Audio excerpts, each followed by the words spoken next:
Ulikuwa mchezo mzuri, ulikuwa mchezo bora sana. Kucheza na Singida, timu ambayo iko vizuri na wachezaji wazuri, ina good stuff. Niwapongeze vijana kwa kuwa na hiyo tactical discipline nzuri na kufanya vizuri kwa momenti mbili tofauti, kwa maana wakati tuna mpira na wakati hatuna mpira. Ulifanya mabadiliko ya kutoka Ebersongo na baadaye kuingia Paul Peter na baadaye zaidi ukamweka Valentino Mashaka.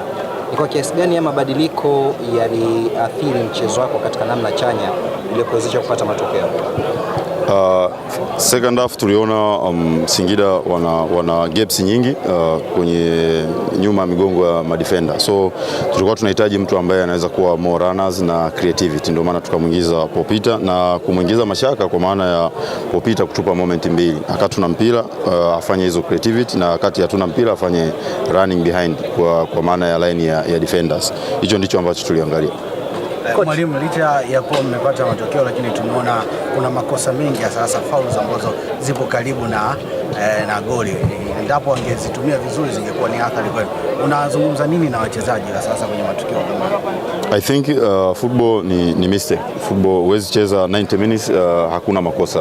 Sometimes wale ni binadamu, sometimes anaweza kuwa amekosea kwa sababu ya kuona amekosa labda timing ya kuzuia ule mpira, lakini kuna sometimes makosa ambayo anaweza kufanya mchezaji ni kulingana na speed ya mechi ama speed ya kile ambacho kimetokea kwenye eneo lile. Hakuna mwalimu ambaye anaweza kaandaa timu ikawa haina makosa, hata kama itacheza vizuri vipi, lakini lazima kutoka kuna mistake. Kila mechi inatokea matatizo ambayo unayaona mwalimu na una correct. Ndio kazi yangu.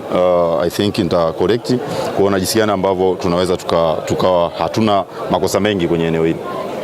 Mwalimu, ulichagua kucheza kwa kujilinda. Nini ilikuwa sababu? Kwanza Singida wana more quality players. Tuliwapa time ya wao kuwa na mpira zaidi, lakini sio sisi pia tukiupata.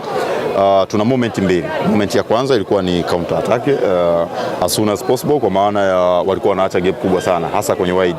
Kwa hiyo kuna space ambayo tunaweza tukaibiti. Second, kama tunaikosa hiyo nafasi ya kufanya counter attack, basi to keep the ball kwa haraka zaidi, tutembeze mpira haraka zaidi ili tuweze kubiti ile space ambayo wanaacha.